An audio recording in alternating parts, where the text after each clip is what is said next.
Okay, wait, where are we going? I'm trying to write a church letter for somebody that's not been a member of it. Did you already turn the camera on? I didn't even know. Then scoot over. I turned the camera on. Are they allowed to see you do it with that?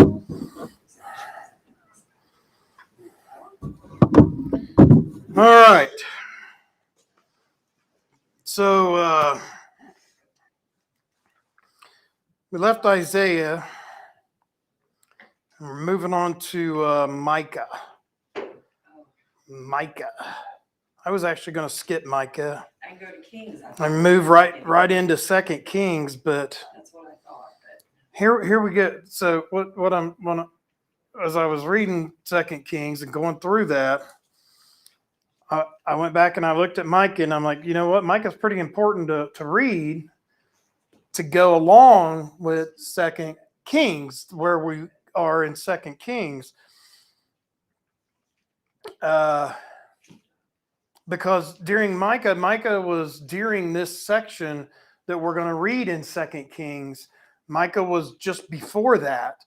And he was warning Israel over and over and over again, right? Isaiah was warning Israel, this is what's going to come. This is what's going to happen. Actually, he was warning he was warning Israel. Isaiah was warning Israel, and Micah here, he's warning Judah about what's about to come, what's about to happen. And then when we go, so we leave, you have Isaiah and Micah, and then we go back into 2 Kings where the kings are, and it kind of all ties together, okay? Because the prophets, you've got First, 2 Kings, First, 2 Chronicles, all this stuff going on, and then it goes into the prophets. But the prophets here were actually, they fit into these kings that are ruling, Israel at the different times. And that's why we're going to the prophets, and then we'll go back to the kings, and then the prophets, and then back to the kings. We're kind of following that timeline, keeping up with it. And so Micah is just before what we're getting ready to look at in 2 Kings when we jump over there. So we're going to be in Micah chapter 1, verse 1. We're going to read, it's a little skippy around on Micah, but we'll follow along here. Micah 1:1, it says, the word of the Lord that came to Micah of Morsheth in the days of Jotham, Ahaz, and Hezekiah. Remember, Hezekiah, right? Ahaz and Hezekiah. That's who we're going to be back into in 2 Kings, okay? But it says, in the days of Jotham, Ahaz, and Hezekiah, kings of Judah, which he saw concerning Samaria and Jerusalem. So Samaria is the northern kingdom, the children of Israel. Jerusalem is the southern tribe, the southern kingdom of Judah, and Samaria is the northern kingdom. Okay, it says, "Hear, all you people, listen, O earth, and all that is in it." He's warning everybody. Okay, all of the children of Israel, all of Judah. He says, "Let the Lord God be a witness against you, the Lord from his holy temple. For behold, the Lord is coming out of his place. He will come down and tread on the high places of the earth. The mountains will melt under him, and the valleys will split like wax before the fire, like waters poured down a steep place. All this is for the transgression of Jacob and for the sins of the house of Israel." He's saying, Lord's getting ready. He's getting tired of what's going on. He's getting tired of you guys, walking away and turning your backs on him. And so he's about ready to come down and take care of business, right, Gary? He's about ready to come down and take care of business, right? It says, what is the transgression of Jacob? Is it not Samaria? And what are the high places of Judah? Are they not Jerusalem? Therefore, I will make Samaria a heap of ruins in the field. When he says Samaria, you got to remember, he's talking about the northern. He's not just talking about Samaria, a town. He's talking about the entire northern kingdom, right? Remember, the northern kingdom is Israel. The southern kingdom is Judah, okay? And so when he says Samaria, he's talking about the northern kingdom, okay?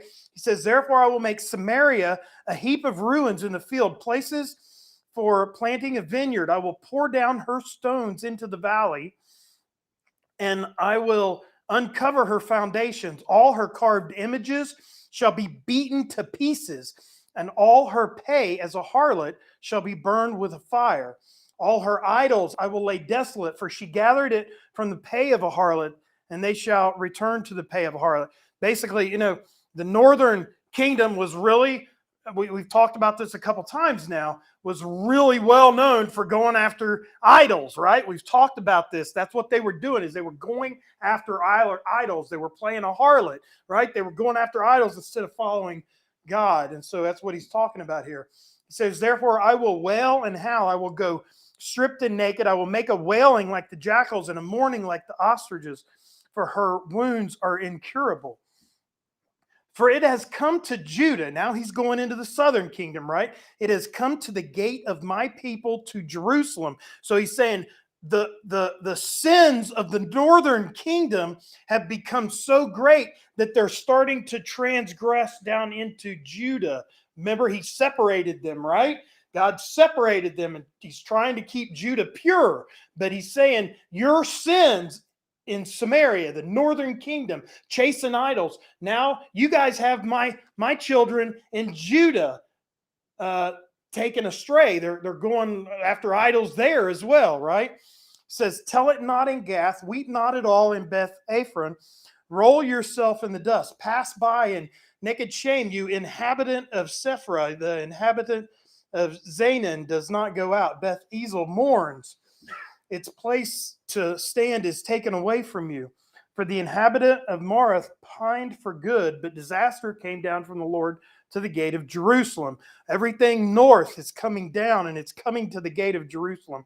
O inhabitant of Lachish, remember that name, Lachish. Okay, that's going to play into 2 Kings that we're getting ready to move into. O inhabitants of Lachish. Lachish is in Judah. Okay, it's not in the northern, it's in Judah, okay?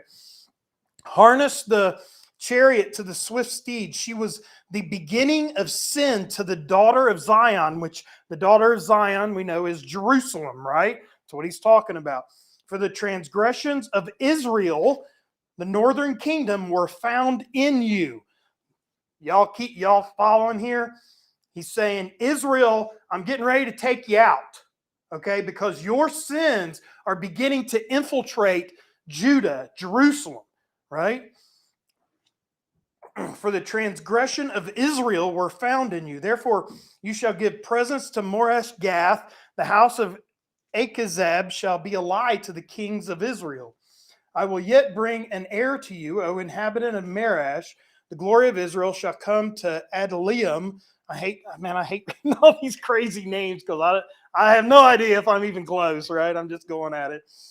Make yourself bald and cut off your hair because of your precious children. Enlarge your baldness like an eagle, for they shall go from you into captivity. And then we're going to skip all the way down to Micah chapter 4. Micah chapter 4, verse 6.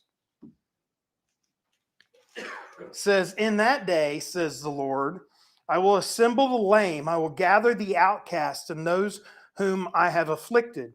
I will make the lame a remnant and the outcast a strong nation. So the Lord will reign over them in Mount Zion from now on, even forever. And you, O tower of the flock, the stronghold of the daughter of Zion. Now, he's talking about Jerusalem, okay? To you shall it come. Even the former dominion shall come. The kingdom of the daughter of Jerusalem. Now, why do you cry aloud? Is there no king in your midst? Has your counselor perished? For pangs have seized you like a woman in labor. Be in pain and labor to bring forth, O daughter of Zion, like a woman in birth pangs. For now you shall go forth from the city. You shall dwell in the field, and to Babylon you shall go. See, he's already telling them they're getting ready to be carted off to Babylon, right? There you shall be delivered. There the Lord will redeem you from the hand of your enemies. Now, also many nations have gathered against you, who say, let her be defiled, and let our eye look upon Zion, but they do not know the thoughts of the Lord, nor do they understand his counsel, for he will gather them like sheaves to the threshing floor. Arise and thresh, O daughter of Zion, for I will make you your horn iron, and I will make your hooves bronze, and you shall beat in pieces many peoples.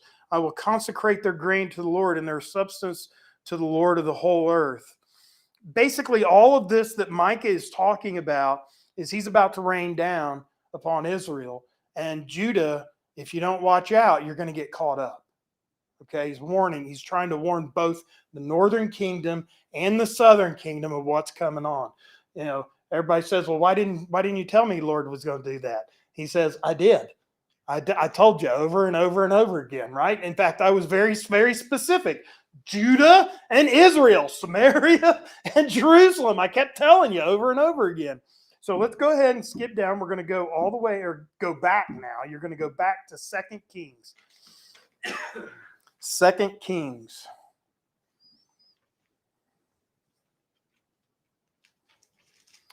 Chapter, should we read 16? Yeah, we're going to read 16 because you really need to read 16 to understand 17. It actually starts back in 17, but 16 is kind of important. So 2 Kings chapter 16.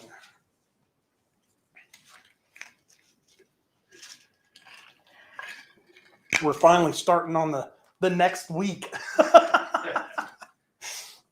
Takes us a while. Yes, it does. I know. It's all right.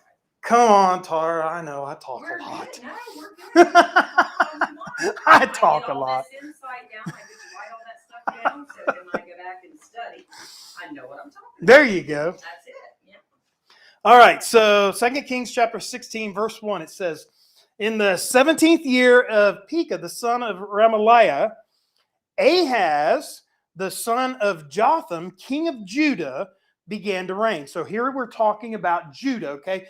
During this section of Kings, we're going to bounce, and I'm going to try to make sure I tell you where we're at, okay? Because it goes to what's going on in Judah, and then it goes to what's going on in Israel, and then it comes back to what's going on in Judah, and it's kind of following a timeline here of what's happening. Remember what we just read. Remember what Isaiah was warning about was going to happen, and what Micah just said is going to happen between the northern kingdom. The northern kingdom, he said, you're going away. I'm coming down. I'm going to rain down. Northern kingdom is going to be gone. But Judah, if you don't straighten up, you're going to be gone too. Okay, he's kind of warning people here. He's telling people what's going on. So it says, in the 17th year of Micah, the son of Remaliah, Ahaz, the son of Jotham, king of Judah, okay, began to reign. So that's in Jerusalem, right? Ahaz was 20 years old when he became king, and he reigned 16 years in Jerusalem. And he did not do what was right in the sight of the Lord his God, as his father David had done. But he walked in the ways of the kings of Israel. What did I tell you? The northern kingdom, Israel, right, was leading Jerusalem and Judah astray. So here we've got the king of Judah who did not follow the Lord, but has walking in the ways of the kings of Israel, right? Okay, you see where we're going.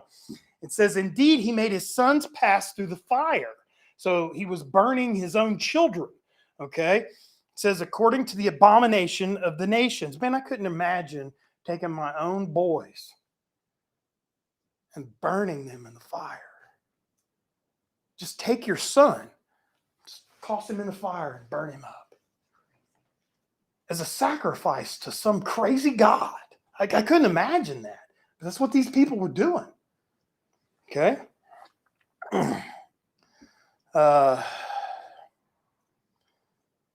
Sacrifice and burn incense on the high places, verse 4, on the hills and under every green tree. Then Rezin, king of Syria, and Micah, son of Remaliah, king of Israel, came up to Jerusalem to make war. So you have the king of Syria, which is over here, and the king of Israel, which is the northern kingdom, decided they were going to come together and they were going to take Jerusalem. They were going to fight their own brothers. Okay? So it says, came up to Jerusalem to make war, and they besieged Ahaz, but could not overcome him. So they've got Ahaz trapped in Jerusalem, right? It says, at that time, Rezin, king of Syria, captured Elath for Syria and drove the men of Judah from Elath. Then the Edomites went to Elath and dwelt there to this day. So Ahaz sent messengers to Tiglath-Pileser, king of Assyria, okay, saying, I am your servant and your son. So now Assyria was the big bad boy of the day. Okay, they were the big up and comers. They were the ones that were getting ready to take over the world. And so as Ahaz is trapped in Jerusalem and he can't get out and he's besieged, right? Sieged all around from his own brothers. So he sends a message to Assyria, the new up and coming country, the new up and coming king, saying, I am your servant and your son. Come up and save me from the hand of the king of Syria and from the hand of the king of Israel who rise up against me. And Ahaz took the silver and read this, pay attention. He took the silver and gold that was found where? In the house of the Lord. So the king went to God's house, to the temple, right? And he sacked it. He took all the gold and all the silver out, and he sent it to the king of Assyria. Okay? Says, and in the treasury of the king's house, basically, like I said, he ransacked the entire temple. And he sent it as a present to the king of Assyria. Y'all see anything wrong with that?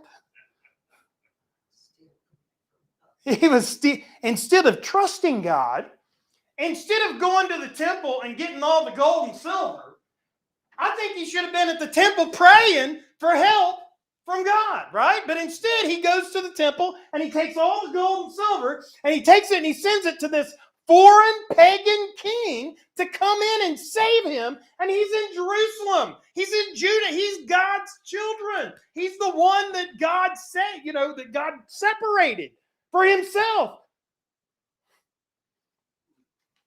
The children of Israel were corrupting the children of Judah.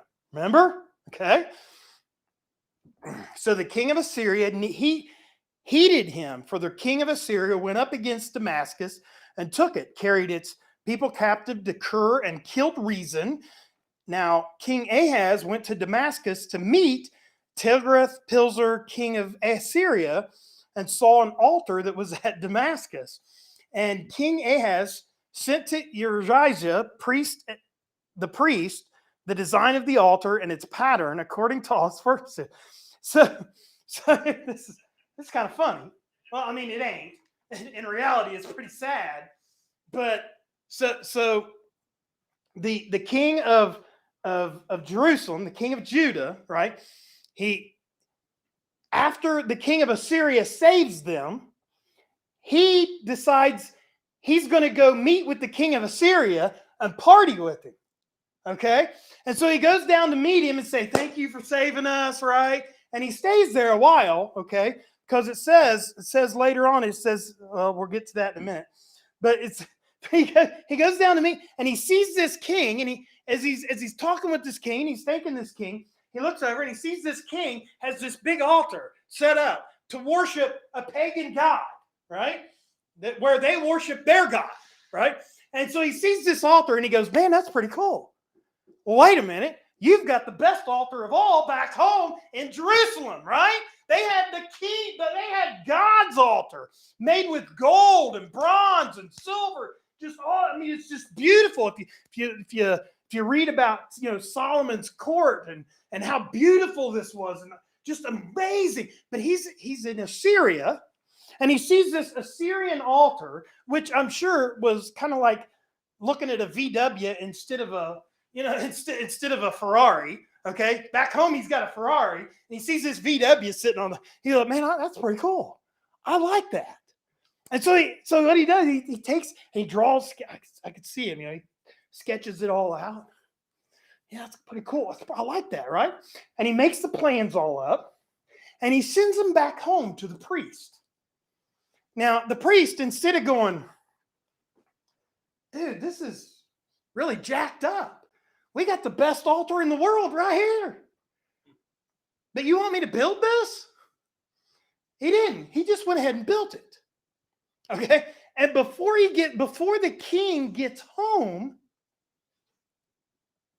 Uriah the priest has this altar built.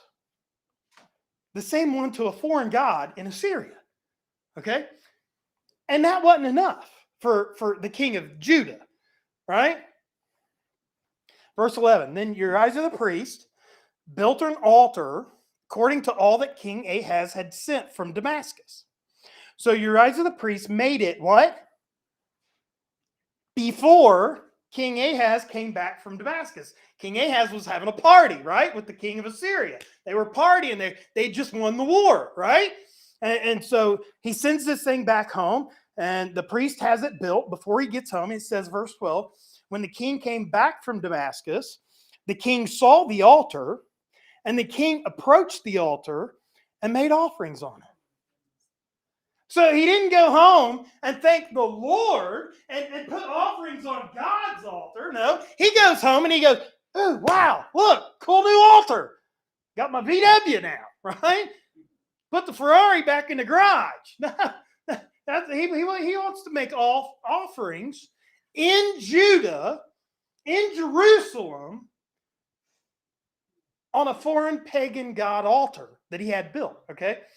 So he burnt an offering and his grain offering. He poured his drink offering and he sprinkled the blood on the peace offering on the altar. So he does all the same thing that he would have done to God on this other altar, okay?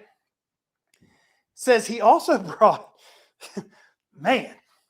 he also brought the bronze altar, which was before the Lord, from the front of the temple. So he builds this new altar. And when he gets home, he makes offerings on it. And then he looks over the corner, right? And he goes, well, why is this new altar sitting over here in the corner? And God's altar is in front of the temple. So he tells everybody, he says, I want you to take this altar that we just built, and I want you to put it over here where God's altar is, and take God's altar and move it over there in the corner.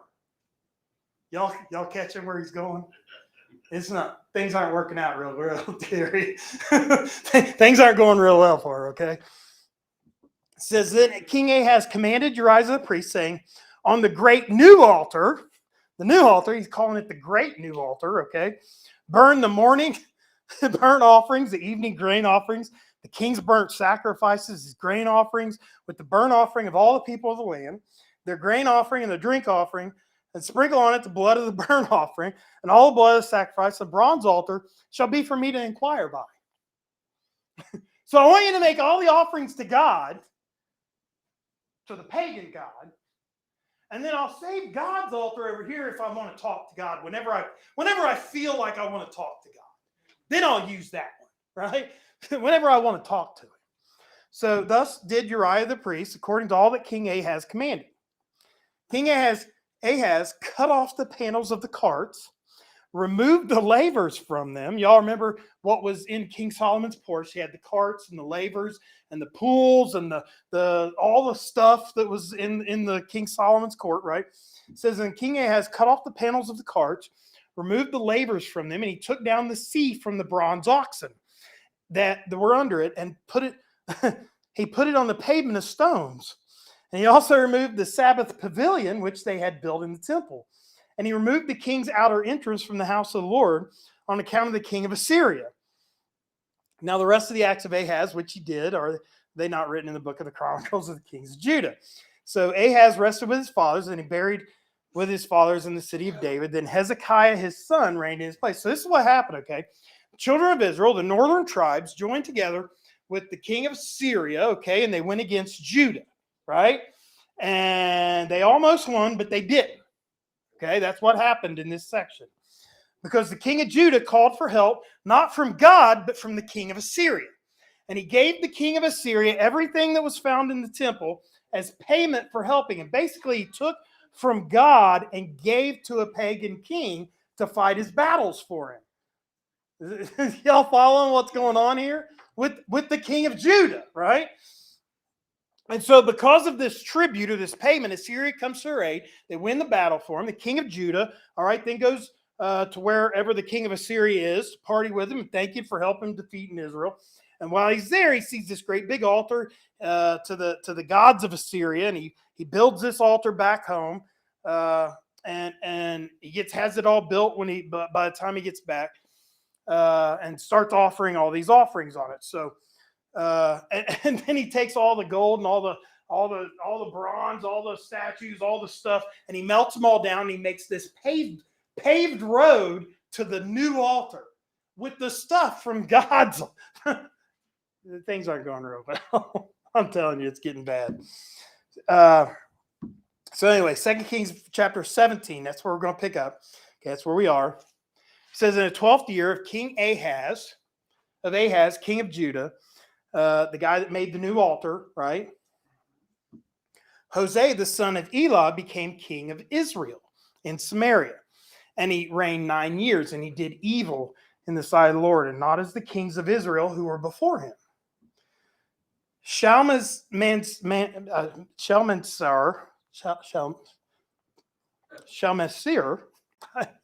king of Assyria, we got a new king of Assyria now, okay, came up against him, and Hosea became his vessel, his slave, okay, is what he's saying, and paid him tribute money.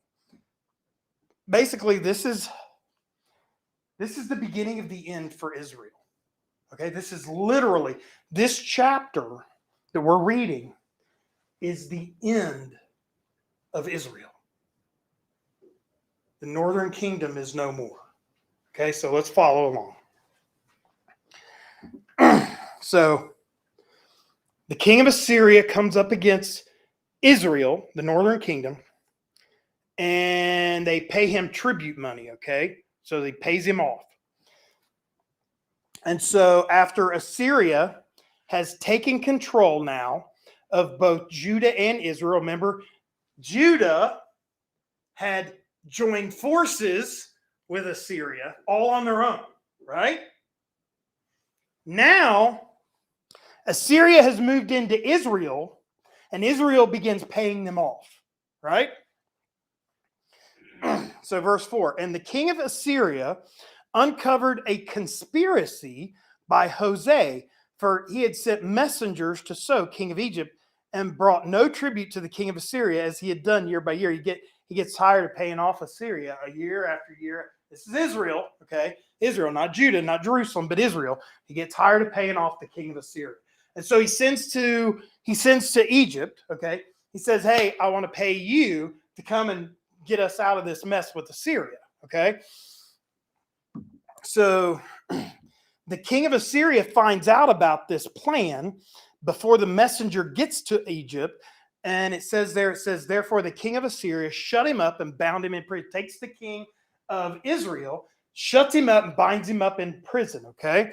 Now the king of Assyria went throughout all the land and went up to Samaria and besieged it for 3 years. So the king of Assyria, he's really mad now, right? Because they tried to get one over on him. So he goes into Israel and he holds it as hostage, basically, for three solid years. It says, in the 9th year of Hosea, the king of Assyria took Samaria and carried Israel away to Assyria.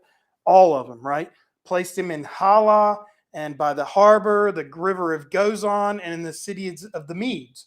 So basically, he took all of the children of Israel. He took all of Israel, the entire nation, northern kingdom, all of them. And he just ripped them out of the country, and he just spread them out all over the place.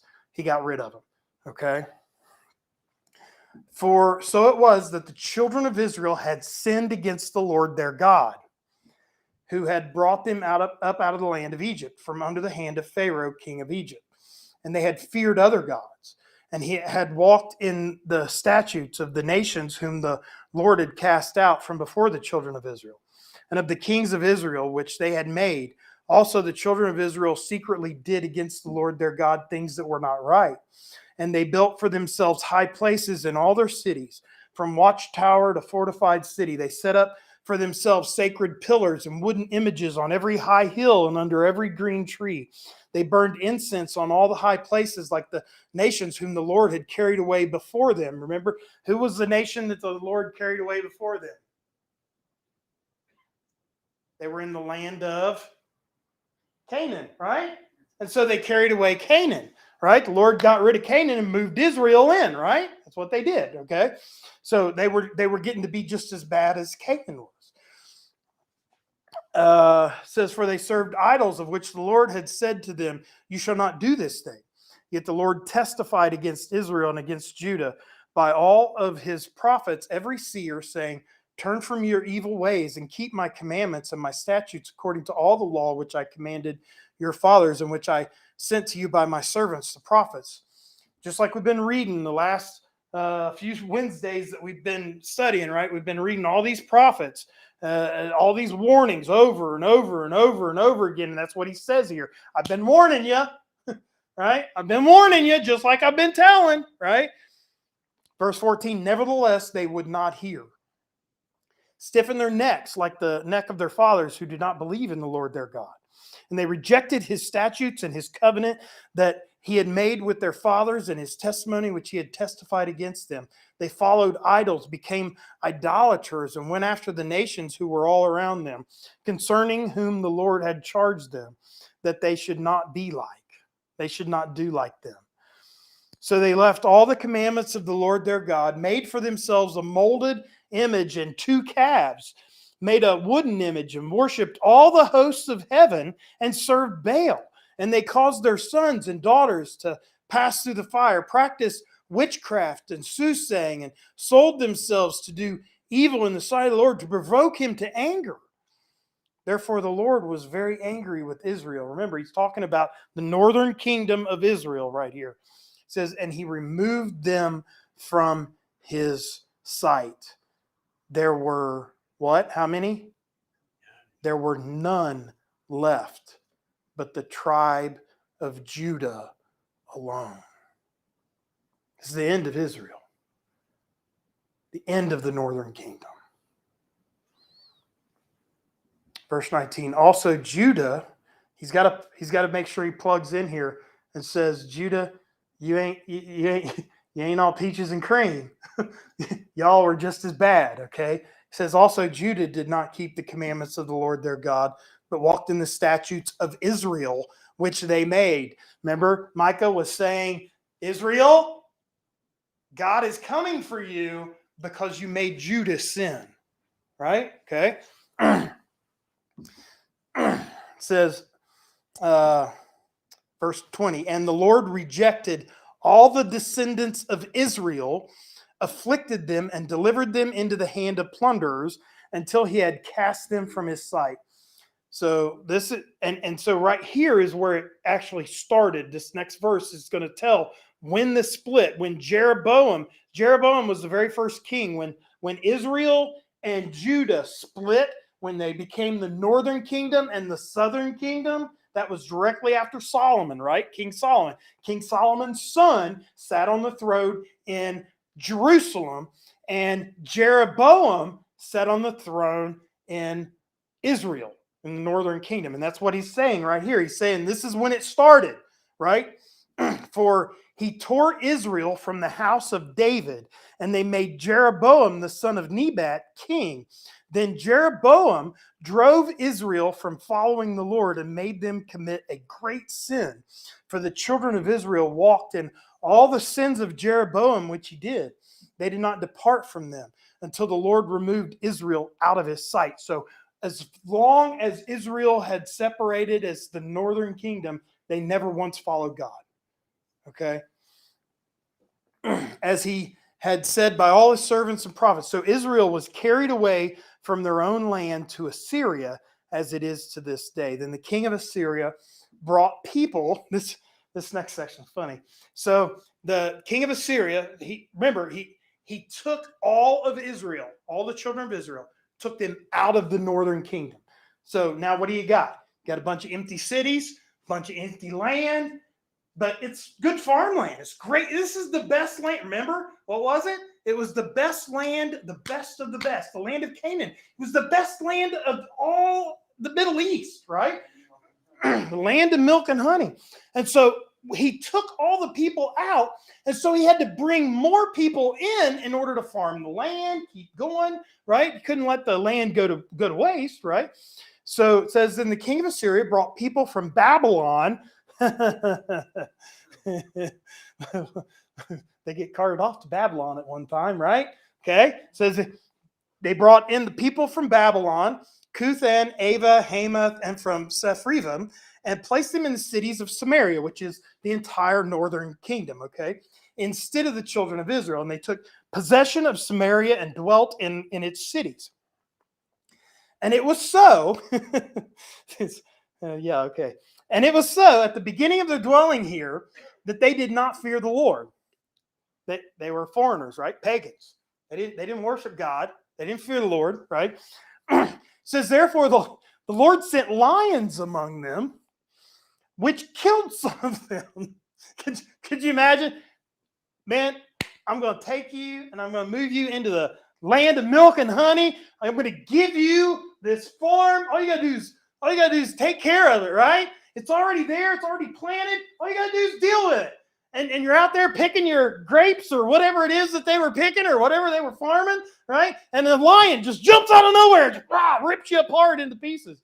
This is what's going on. And all over the northern kingdom, these lions were just ripping people apart. And they were starting to get worried. They were like, what's going on? Why is this happening? It says, so they spoke to the king of Assyria, saying, the nation whom you have removed and placed in the cities of Samaria do not know the rituals of the gods of the land. We don't know what we're doing. Evidently, we're making the gods of the land mad.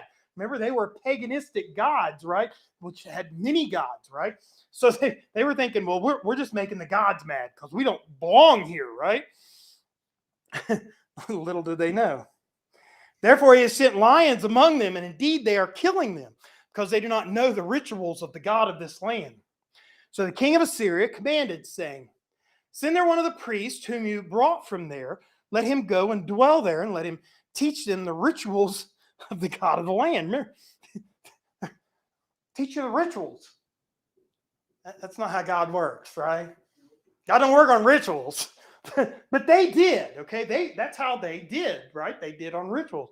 Well, that's not how God works. But anyway, then the king of Assyria commanded, saying, send there, let's see, verse 28. Then one of the priests whom they carried away from Samaria came and dwelt in Bethel and taught them how they should fear the Lord.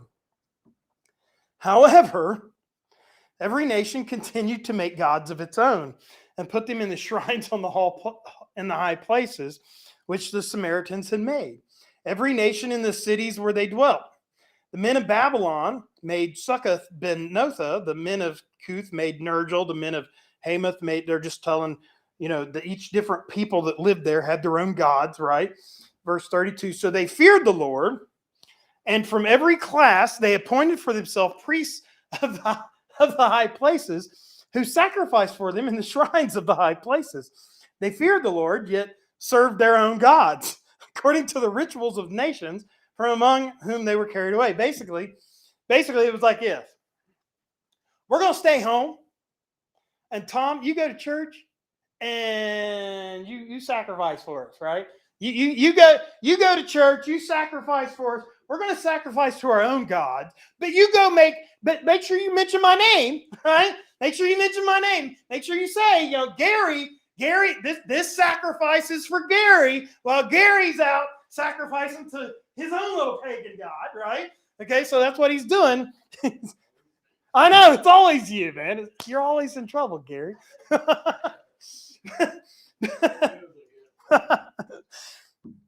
So that's what they were doing, right? It says, verse 34, to this day they continue practicing the former rituals. You see that? Rituals, right? You see that where it says rituals? It says they do not fear the Lord, nor do they fear the statutes or their ordinances or the law and commandments which the Lord had commanded the children of Jacob, whom he named Israel, with whom the Lord had made a covenant and charged them, saying, you shall not fear other gods, nor bow down to them, nor serve them, nor sacrifice to them. But the Lord, who brought you up from the land of Egypt with great power and an outstretched arm. Him you shall fear, him you shall worship, and to him you shall offer sacrifice. See their fear? You get that? Fear. What's the next one? Worship. And then sacrifice, right? They totally forgot the first two parts. They were counting on the sacrifice to get him out of it, right? That's what they were doing. They were like, you go priest, you go sacrifice to the God while I go do my own thing. They were counting on the sacrifice. They totally forgot about the fear of the Lord and the worship of the Lord, right? It says verse 37, and the statutes, the ordinances, the law, and the commandment which he wrote for you. You shall be careful to observe forever. You shall not fear other gods. And the covenant that I made with you, you shall not forget, nor shall you fear other gods, but the Lord your God you shall fear. And he will deliver you from the hand of your enemies. However, they did not obey, but they followed their own former rituals. So these nations feared the Lord. Basically, what he's saying here is that these nations tolerated the Lord, okay? They didn't really fear him, right? They tolerated him, okay, because they didn't want to get ate by lions, right? That's basically what he's saying. He's saying we tolerate God because we don't want to get ate by the lions that are running around, right?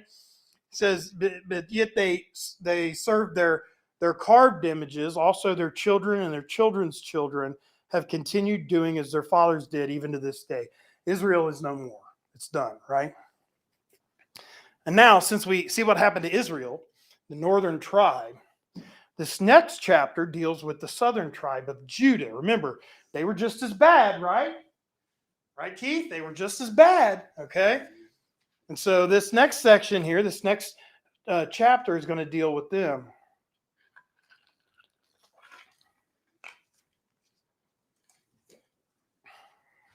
Chapter 18. Sorry, I'm kind of short of breath tonight. My asthma has wore me out this week, so I'm trying to keep my breath going, and it's been tough. So anyway, I'm sorry about that. I'm trying to read okay. If I lose you, I'm sorry.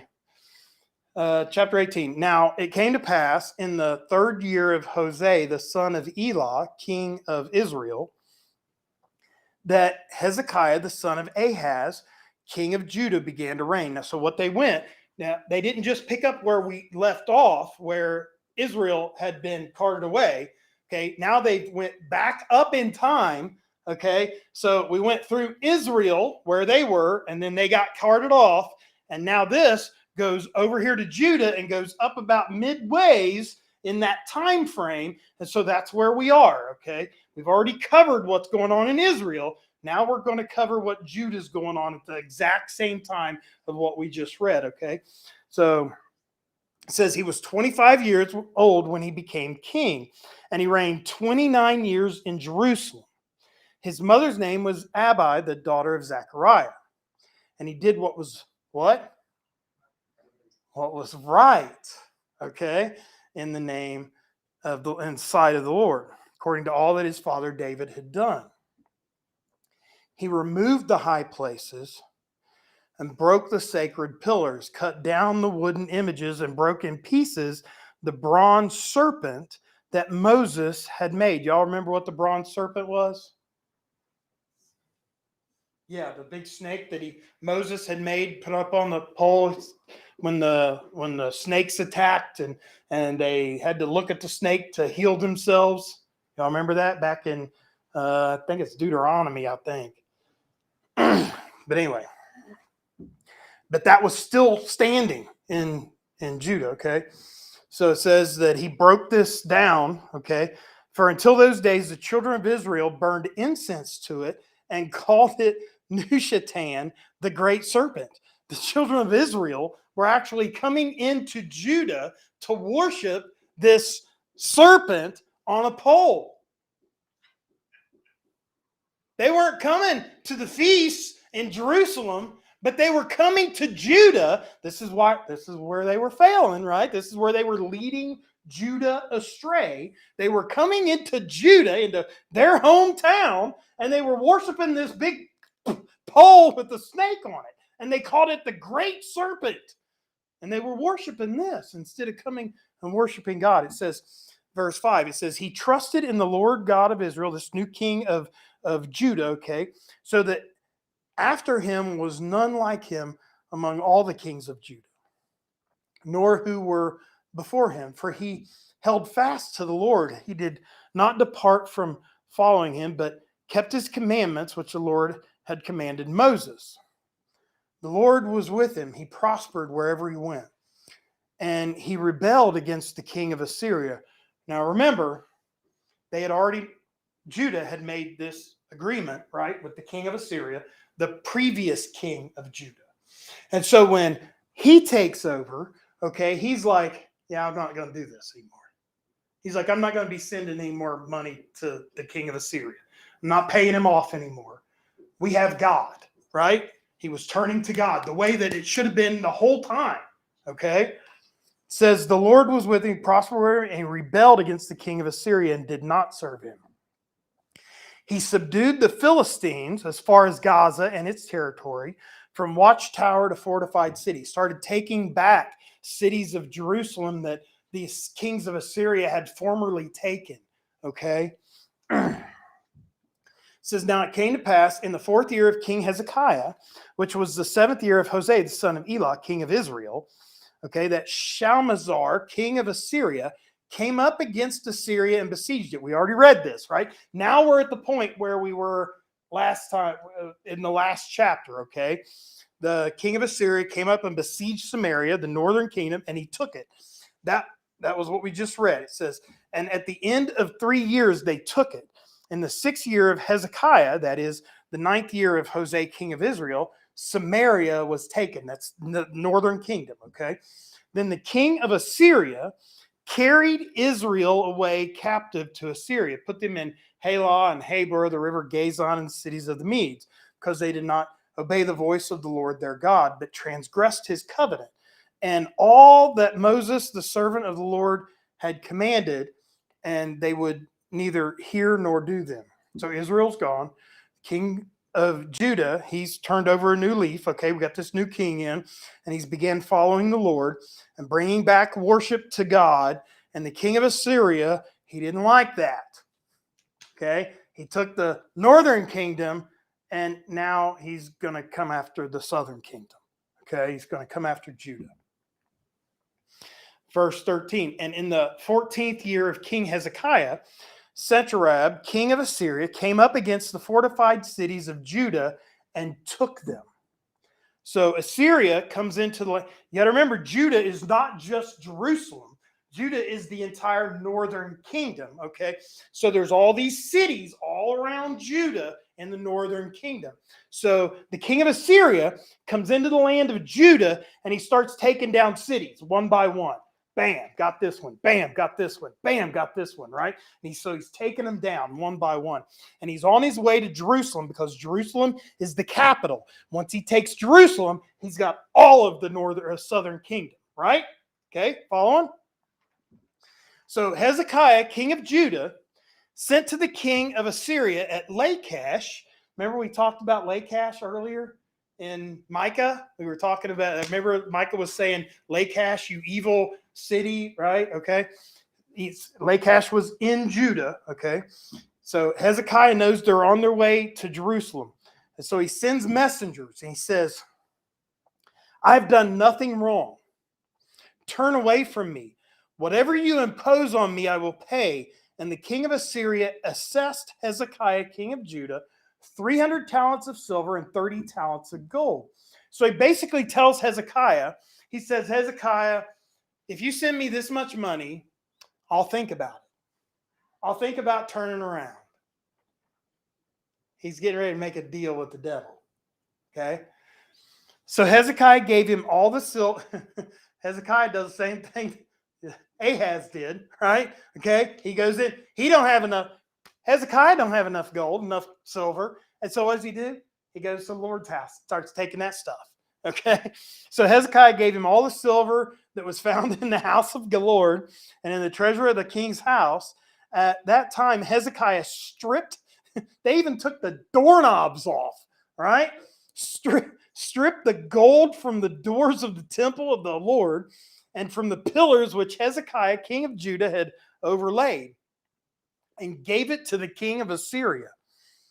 First problem here, instead of going to Isaiah, because Isaiah is in this time. Okay, we're going to find that out. Isaiah is during this time. Instead of going to Isaiah, or instead of going to the temple and praying, right, for God to help us, remember, he was supposed to be a godly king. He should have known better. Instead of doing this, he goes to God's house and he starts ransacking it, taking anything of value out in order to send to the king of Assyria. What's wrong with people, right? And then the king of Assyria says, yeah, well, thanks for all the gold and silver, Hezekiah, but I'm still coming to get you. Didn't work. Verse 17. I know, right? Now you don't have no help. Verse 17. Then the king of Assyria sent to Tartan the Rabsaris and the Rabshakeh from Lachish, and with a great army against Jerusalem to King Hezekiah. And they went up and came to Jerusalem. So the king of Assyria, he's in Lachish. Remember, that's where he was. He was taking over the city of Lachish when all this starts happening. And when Hezekiah sends word down, he says, "What can I do? How can we stop this? Let's get on a good thing here, King. I'm sorry I did what I did. Let's get back to normal." And so the king of Assyria is in Lachish, and he sends this army to Jerusalem to talk to Hezekiah and to warn him. It says, when they had come up, they went and stood by the aqueduct from the upper pool, which was on the highway to the fuller's field. And when they had called to the king, Elkiam, the son of Hilkiah, who was over the household, Shebna the scribe, and Joan, the son of Asaph, the recorder, came out to them. So the whole army, they come up to the gates of Jerusalem. Now they're at Jerusalem at the gate, and they yell into the king, "Hey, king, come out here. We want to talk to you." Okay? And so they're yelling, "Hey, come out here." And so the king sends his men to the gate to find out what's going on. Okay? It says, then the Rabshakeh said to them, "Say now to Hezekiah, thus says the great king, the king of Assyria, what confidence is this in which you trust? You speak of having plans and power for war, but they are mere words. And in whom do you trust that you rebel against me?" In other words, who do you think you are? We are the Assyrians, right? We are the great Assyrians, and we're going to take y'all out. So you might as well open up and forgo all this fighting, right? Just go ahead and give up. What do you think you're doing? Just give up. I'll make it easy on you. Y'all heard that, right? Give up. I'll make it easy on you. That's what they're telling him here. It says, verse 21, now look, you are trusting in the staff of this broken reed Egypt, on which if a man leans, it'll go into his hand and pierce it. In other words, he's saying, you're trying to trust in Pharaoh, king of Egypt, and he's going to stab you in the back. So don't trust in Egypt. They're not going to save you. They're going to stab you in the back, right? It says, but if you say to me, we trust in the Lord our God, is it not he whose high places and whose altars Hezekiah has taken away and said to Judah and Jerusalem, you shall worship before the altar in Jerusalem? Now, therefore, I urge you, give a pledge to my master, the king of Assyria, and I will give you 2,000 horses. Trying to sweeten the pot a little bit. Open up the gates. I got 2,000 horses we'll give you if you just open the gates. Just open up, right? If you're able to on your part to put riders on them, how then will you repeal one captain of the least of my master's servants and put your trust in Egypt for chariots and horsemen? Have I not come up without the Lord against this place to destroy it? The Lord said to me, go up against this land and take it and destroy it. In other words, he says, my God's bigger than your God. That's what he's saying. He's saying, our God's bigger than your God. My God says, we're going to take your land. Okay? Then Eliakim, the son of Hilkiah, Shebna, and Joanne said to the Rebshakeh, this is the guy shouting at the gate, right? By this time, all of Judah, all of Jerusalem, or most of Jerusalem, have gathered at the gates, and they're listening to what's being said, because they're speaking in Hebrew so they can hear them, okay, so they can understand them. It says, please speak to your servants in Aramaic, which would be the Assyrian language, okay? It says, please speak to your servants in Aramaic, for we understand it. And do not speak to us in Hebrew in the hearing of the people who are on the wall. He says, you're just causing a commotion, working up the people of the city, trying to, you're just trying to get somebody's goat, trying to turn the people against the king is what you're trying to do. It says, speak to us in your language. We understand your language. They don't need to hear this talk. This is kingly talk. So let's talk, reasonable. But the Rebshakeh said to them, has my master sent me to your master and to you to speak these words, and not to the men who sit on the wall, who will eat and drink their own waste with you? He's like, why do you want to make the conversation quiet? Let everybody hear it and let everybody make up their own mind. That's what the Rebshakeh was saying, right? Verse 28. Then the Rebshakeh stood and called out with a loud voice in Hebrew and spoke, saying, hear the word of the great king, the king of Assyria. Thus says the king, do not let Hezekiah deceive you, for he shall not be able to deliver you from his hand. Nor let Hezekiah make you trust in the Lord, saying, the Lord will surely deliver us. This city shall not be given to the hand of the king of Assyria. Do not listen to Hezekiah, for thus says the king of Assyria, make peace with me by a present, and come out to me, and every one of you eat from his own vine, and every one of you from his own fig tree, and every one of you drink the waters of his own cistern, until I come. Well, just y'all, I'll leave y'all here until I come and get you and take you away.